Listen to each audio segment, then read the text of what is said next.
नमस्कार, स्वागत है आपका साधना प्लस न्यूज में। आपके साथ मैं हूं सोनाली ठाकुर। राजस्थान की खबरों से करेंगे बुलेटिन की शुरुआत। उसके पहले नजर सुर्खियों पर। सीएम अशोक गहलोत के दौरे पर सांसद दुष्यंत सिंह ने दी चुटकी। बोले, बाड़ा में किसानों को नहीं मिल रही डीपी और डीएपी। डीडब्ल्यूडब्ल्यू में किया गया शिविर का आयोजन। ग्रामीणों की समस्या को लेकर किया गया समाधान। घर में नल से शुद्ध जल योजना की हुई शुरुआत। हनुमानगढ़ में गंदे पानी की निकासी को लेकर लोग परेशान। जिला कलेक्टर ने व्यवस्थाओं का लिया जायजा। कहा, खेतों में एसटीपी केसरीज पानी। उपभोक्ताओं के जेब पर बिजली बिल का पार। फ्यूज रिचार्ज को लेकर महंगी बिजली। 33 पैसे प्रति यूनिट वसूली की तैयारी। और जयपुर में मिला युवक का शव। पड़ोसी ने की थी युवक की हत्या। पुलिस आरोपी को किया गिरफ्तार।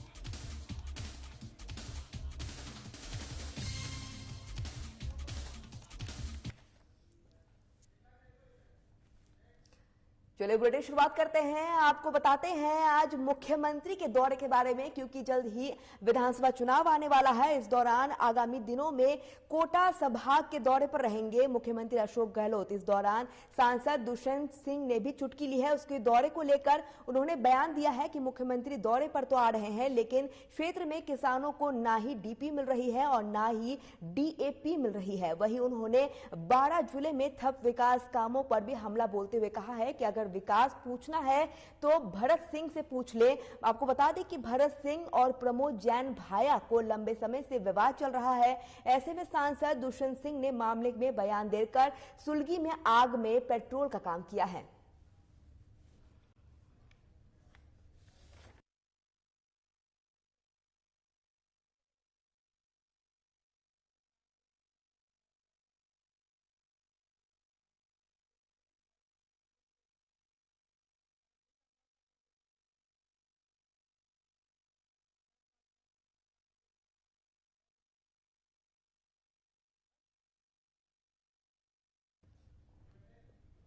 अब खबर हनुमानगढ़ से है, जहां पर एक शिविर का आयोजन किया गया है। आपको बता दें कि इस शिविर में तमाम लोग मौजूद रहे हैं।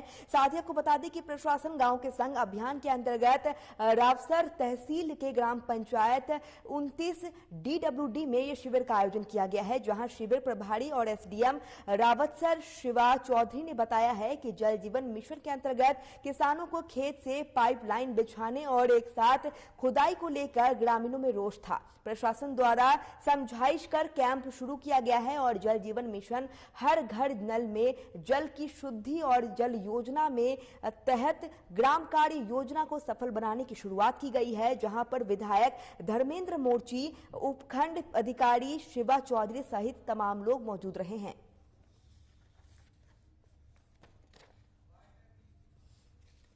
2 अक्टूबर से शुरू हुए प्रशासन गांव के संघ अभियान के तहत आज 29 डीडब्ल्यूडी ग्राम पंचायत है, उसमें शिविर का आयोजन किया जा रहा है, जिसमें 22 विभाग हैं, वो अपनी सेवाएं एक छत के नीचे दे रहे हैं। तो उसमें सभी विभागों की बड़ी बड़ी सब तरीके की सेवाएं हैं जो है वो शामिल की गई हैं। जैसे कि उदाहरण के तौर पर राजस्व विभाग की बात करें तो उसके अंदर गैर खातेदारी से खातेदारी देना है, म्यूटेशन है, या फिर कोई भी विवाद है उनका आपसी समझाई से निपटारा है, रास्ते के प्रकरण है, खाता विभाजन के प्रकरण है। तो सभी विभागों की जो है महत्वपूर्ण सेवाएं हैं वो यहाँ दी जा रही हैं। और आज का जो है शिविर है उसकी एक अलग बात ये है कि इसमें आज से जो मुख्यमंत्री चिरंजीवी स्वास्थ्य शिविर का आयोजन भी साथ में ही किया जा रहा है। ग्रामीण विकास और पंचायती राज विभाग की मुख्य रूप से इन कैंप्स के अंदर 4 योजनाओं पर विशेष ध्यान दिया जाता है। सबसे पहले तो जो सबसे इम्पोर्टेंट काम है वो है पट्टे जारी करना।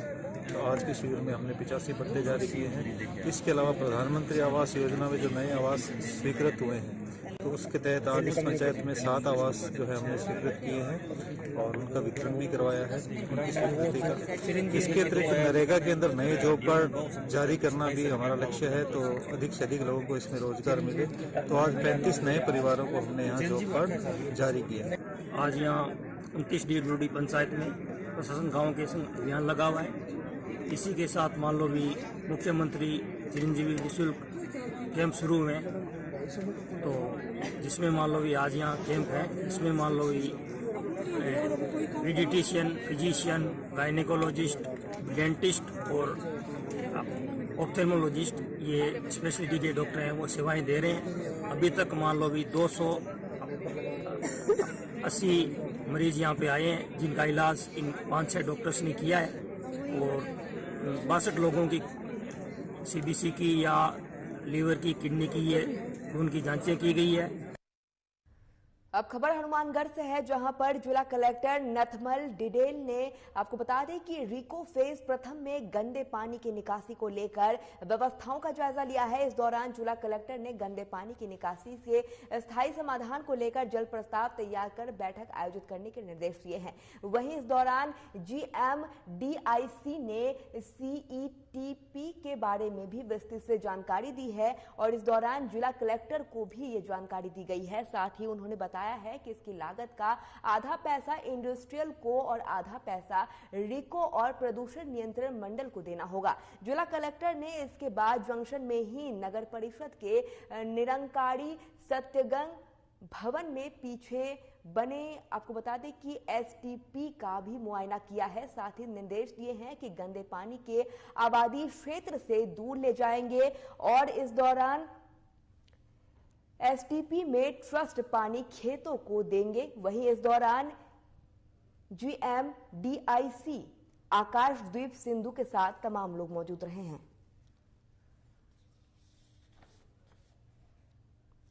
और आपको बता दें कि हनुमानगढ़ की एक खबर, जहां पर जिला कलेक्टर नथमल डिडेल ने रिको फेज प्रथम में गंदे पानी की निकासी को लेकर व्यवस्थाओं का जायजा लिया है। साथ ही इस दौरान जिला कलेक्टर ने गंदा पानी की निकासी के स्थायी समाधान को लेकर जल्द प्रस्ताव तैयार कर बैठक आयोजित करने के निर्देश दिए हैं। आपको बता दें कि ये गंदा पानी जो है ये लगातार खेत में जा रहा था, जिसको लेकर लगातार किसान परेशान थे और इस दौरान जिला कलेक्टर नथमल डिडेल ने रिको फेज प्रथम में गंदे पानी की निकासी को लेकर ये व्यवस्थाओं का जायजा लिया है। साथ ही इस दौरान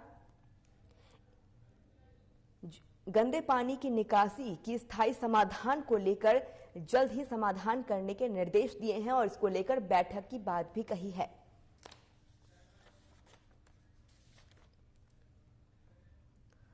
राजस्थान में पिछले 3 महीने से बिजली संकट के दौरान जमकर बिजली कटौती करके उपभोक्ताओं को भारी परेशानी में डाला गया और अब उपभोक्ताओं के जेब पर बिजली बिल का भार डाला गया है। राजस्थान में फ्यूज आपको बता दें कि सार्च में नाम बिजली महंगी हो गई है और इस दौरान आगे 3 महीने तक प्रति यूनिट 33 पैसे वसूलने की तैयारी की गई है। साथ ही आपको बता दें कि इस दौरान खास बात यह है कि यह फ्यूज सरचार्ज में सभी कैटेगरी से उपभोक्ताओं पर रहेगा और इस दौरान डिस्कॉम पहले बकाया सरचार्ज का अगले 3 महीने तक वसूली करेंगे। यह हर महीने बिल से जुड़कर आएगा। ऐसे में 550 करोड़ रुपए सरचार्ज के नाम पर उपभोक्ताओं से वसूली की जाएगी। और आपको बता दें कि राजस्थान में पिछले 3 महीने से बिजली संकट के दौरान जमकर बिजली कटौती कर उपभोक्ताओं को भारी परेशानी में डाला गया है और अब उपभोक्ताओं के जेब पर बिजली बिल का असर का भार डाला जा रहा है, जिसको लेकर उपभोक्ता लगातार परेशान हैं। इस दौरान राजस्थान में फ्यूल सरचार्ज के नाम पर बिजली महंगी हो गई है और अगले 3 महीने तक प्रति यूनिट 33 पैसे वसूली की तैयारी की गई है। आपको बता दें कि लगातार उपभोक्ता परेशान है और इस दौरान जेब पर बिजली बिल का भार डाला जा रहा है उन पे, जिसको लेकर वे लगातार परेशान हैं। इस दौरान 33 पैसे की वसूली की तैयारी हो चुकी है। साथ ही इस दौरान राजस्थान में फ्यूल सरचार्ज के नाम पर बिजली महंगी हो गई है और इस दौरान अगले 3 महीने तक प्रति यूनिट 33 पैसे वसूलने की तैयारी हो चुकी है। खास बात यह है कि यह फ्यूज सरचार्ज सभी कैटेगरी में उपभोक्ताओं पर रहेगा और इस दौरान डिस्कॉम पहले बकाया सरचार्ज की अगले 3 महीने तक वसूली करेगी।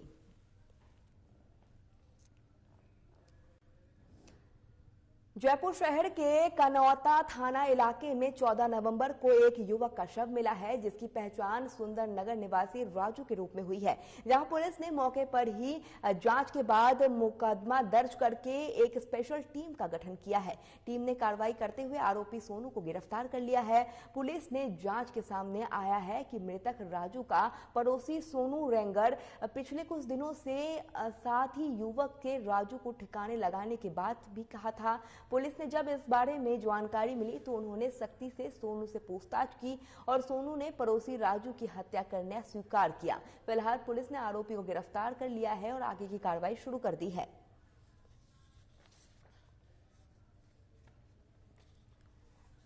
और आपको बता दें कि 14 नवंबर को एक युवक का शव मिला था, जिसको लेकर लगातार पुलिस आरोपी की तलाश में जुटी हुई थी।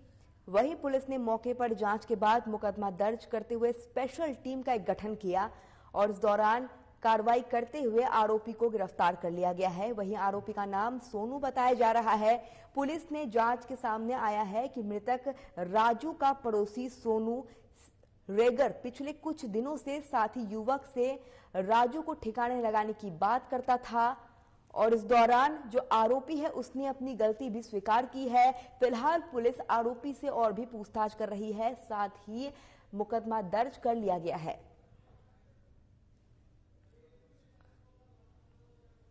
और आपको बता दें कि जयपुर शहर के कनौता थाना इलाके में 14 नवंबर को यह घटना हुई थी। 14 नवंबर को एक युवक का शव मिला था, जिसके बाद पुलिस लगातार आरोपी की तलाश में जुटी हुई थी। इस दौरान सुंदर नगर निवासी राजू के रूप में इस युवक के शव की पहचान हुई थी, जिसके बाद पुलिस ने एक स्पेशल टीम का गठन किया और इस दौरान पुलिस ने एक आरोपी को गिरफ्तार किया है। फिलहाल पुलिस आगे की कार्रवाई में जुटी हुई है।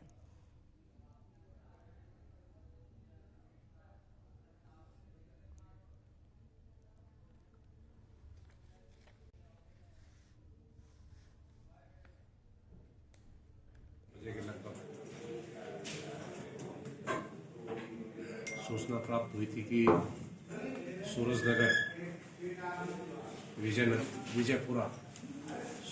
विजयपुरा में एक युवक है जिसकी कि रोड साइड पे अपने व्हीकल के पास में डेड बॉडी पड़ी है। तो में एक टीम का गठन किया गया और जो हमें आसपास से घटना सूचनाएं मिली, साक्ष्य संकलन हुआ, उसमें यही दृष्टिगोचर हुआ कि इसके पड़ोस में ही रहने वाला एक लड़का है जो कि सोनू रेगर, वह अपने घर से गायब भी है और कुछ इश्यूज को लेकर गर्मा गर्मी भी हुई थी। तो तीनों थानाधिकारी, एसीपी, इन्होंने मिलकर जो आसपास के गवाहान थे और सारा कुछ था, तो इसके कुछ मृतक के व्यक्तित्व में भी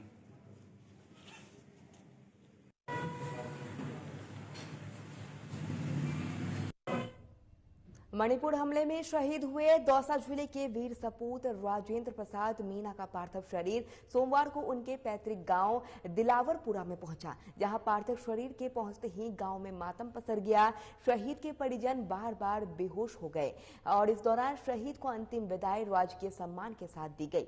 अंतिम यात्रा में सांसद जसकोर मीना, राज्य मंत्री राजेंद्र यादव, मंत्री भजन लाल जाटव, पूर्व मंत्री गोलमा देवी, दौसा विधायक मुरारीलाल मीना, बांदीकुई विधायक GR खटाना, पूर्व मंत्री रामकिशोर मीना, कलेक्टर पीयूष समरिया और SP अनिल बेनीवाल मौजूद रहे हैं।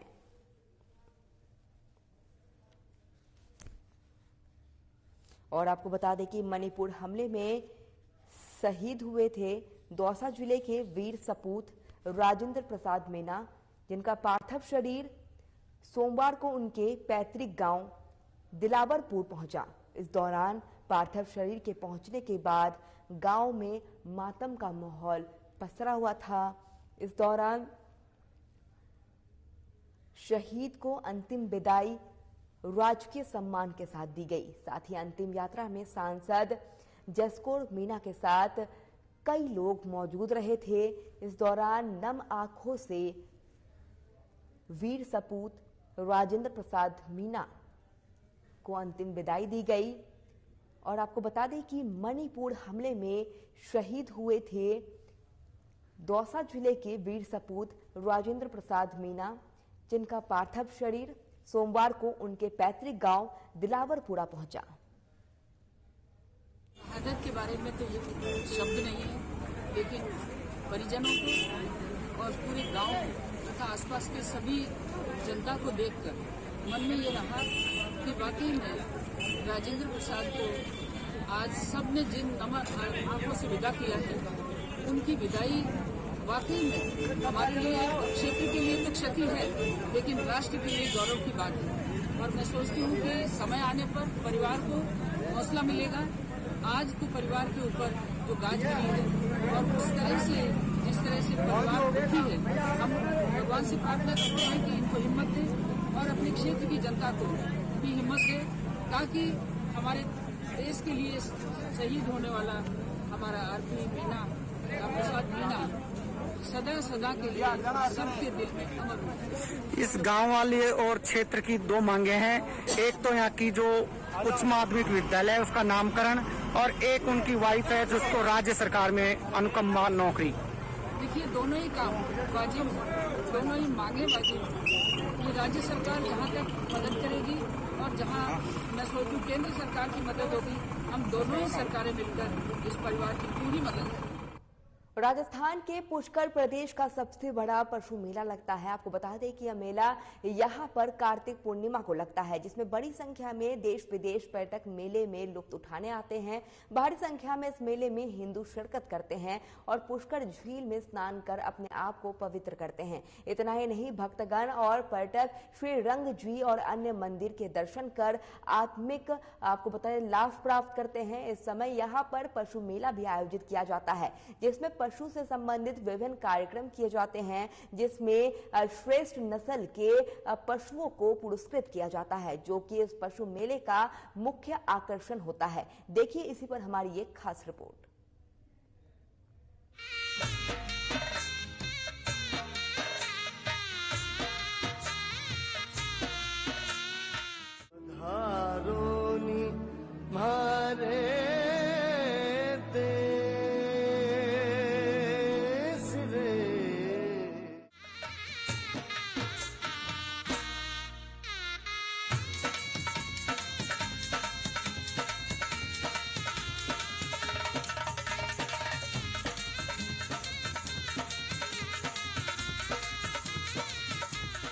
पुष्कर का नाम सुनते ही मन में दो चीजें सबसे पहले आ जाती है, एक तो भगवान ब्रह्मा का मंदिर और दूसरा यहाँ का मेला।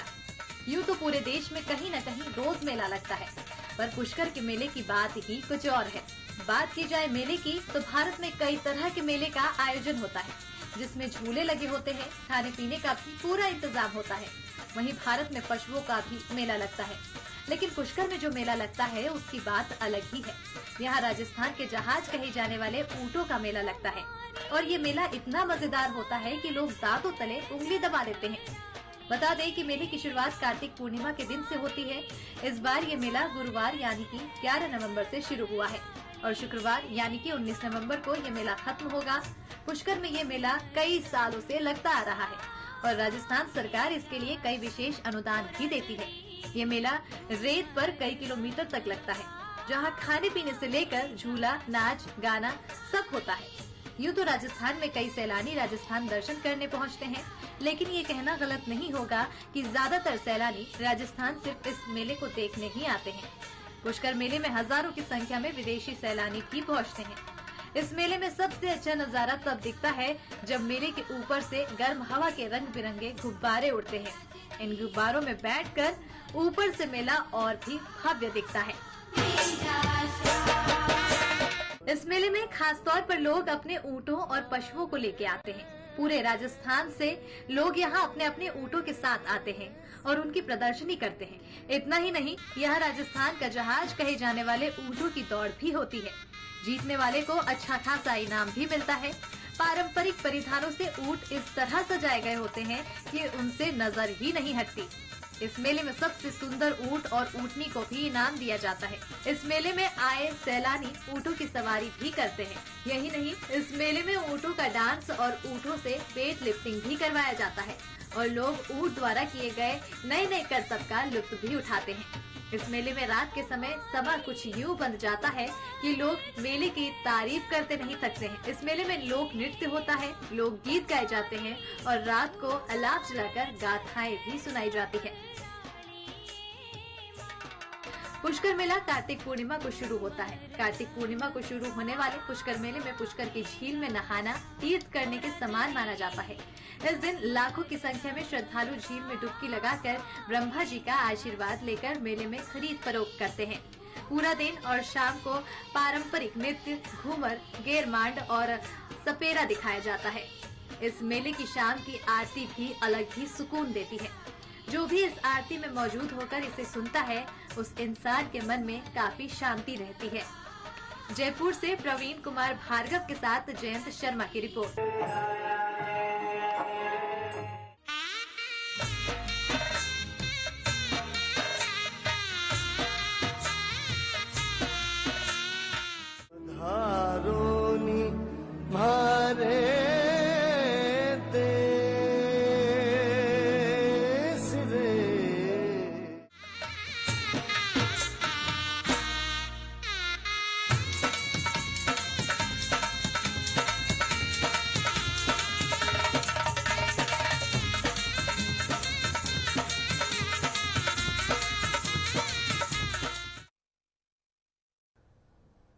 अब खबर हनुमानगढ़ के नौहर से है, जहां पर न्यायालय परिसर में नवनिर्मित पक्षकार दीर्घा का उद्घाटन राजस्थान उच्च न्यायालय के न्यायाधिपति मनोज कुमार गर्ग ने किया है। आपको बता दें कि पक्षकार दीर्घा का निर्माण सांसद और विधायक निधि से किया गया।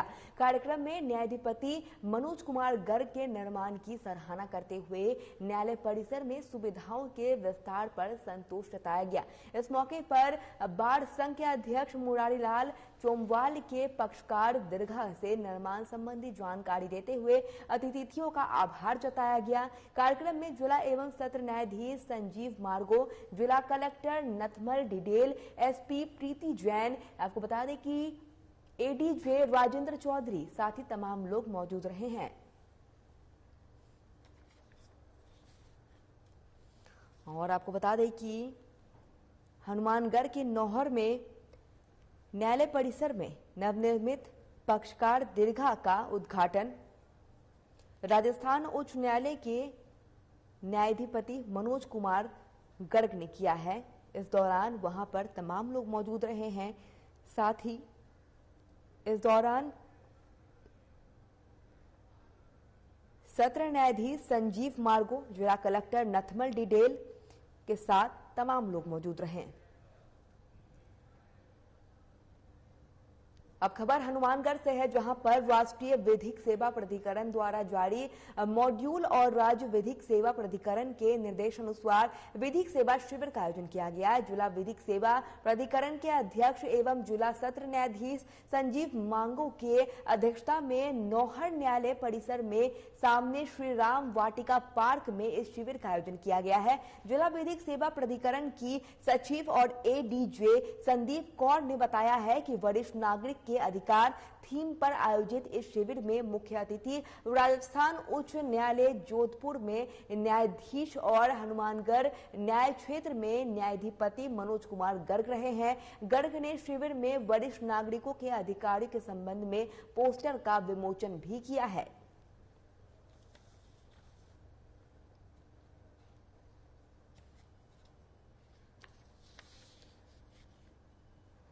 और आपको बता दें कि राष्ट्रीय विधिक सेवा प्राधिकरण द्वारा जारी मॉड्यूल और राज्य विधिक सेवा प्राधिकरण के निर्देश अनुसार विधिक सेवा शिविर का आयोजन किया गया। अब तस्वीरों में देखिए इस तरीके से तमाम लोग वहां मौजूद रहे हैं और दीप प्रज्वलित कर इस कार्यक्रम की शुरुआत की गई है।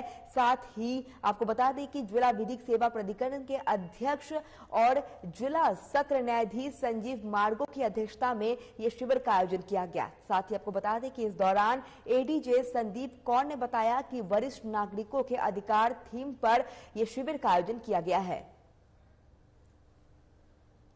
बताया जो झुक गया अपने पेरेंट्स पे और बुजुर्गों के नीचे झुक के उसको आशीर्वाद मिल गया, उसके लिए कोई भी रुकने वाला उसके लिए काम नहीं है, वो आगे बढ़ता ही चला जाएगा। इसलिए सबसे बड़ी बात यह है कि अपने को शिक्षा लेनी चाहिए और झुक करके जो भी बुजुर्ग मिले उससे आशीर्वाद लेना चाहिए। आशीर्वाद बुजुर्गों का मिल गया, पेरेंट्स का मिल गया तो ऊपर वाला देखता है, वो अपने आप तरक्की करता जाएगा। मैंने तो यही सीखा है और यही मैं शिक्षा देता हूँ। सर न्यायालय चौपालों तक जाएगा अभी कार्यक्रम के बारे में? बिल्कुल वो जा रहा है रालसा के और गवर्नमेंट के इतनी स्कीमें चल रही हैं कि हमें पता चलना चाहिए कि यहाँ पे उसको न्याय चाहिए, हम वहाँ पे पहुँचते हैं। वही चंडीगढ़ में 7 से 13 नवंबर तक आयोजित हुए कोडिंग आपको बता दें और सब जूनियर नेशनल जूडो प्रतियोगिता में राज्य ने मिलकर 6 मेडल में से 3 मेडल हनुमानगढ़ जिले से जीता है। साथ ही जिले में बेटी शैलजा सेहाग का खेलो इंडिया में चयन भी हुआ है। पदक विजेता और खेलो इंडिया में चयनित खिलाड़ियों का सम्मान समारोह सोमवार को जंक्शन स्थित राजीव गांधी स्टेडियम परिसर में बने जूडो हॉल में आयोजित किया गया है, जिसमें मुख्य अतिथि जिला कलेक्टर नथमल डिडेल और वरिष्ठ अधिकारी राजस्थान राज्य जूडो एसोसिएशन के कोषाध्यक्ष तरुण विजय ने विजेता खिलाड़ियों को सम्मानित किया है। इस दौरान सम्मान समारोह को संबोधित करते हुए जिला कलेक्टर ने कहा है कि जिले के लिए गौरव की बात है कि जिले की बेटी का चयन खेलो इंडिया में हुआ है।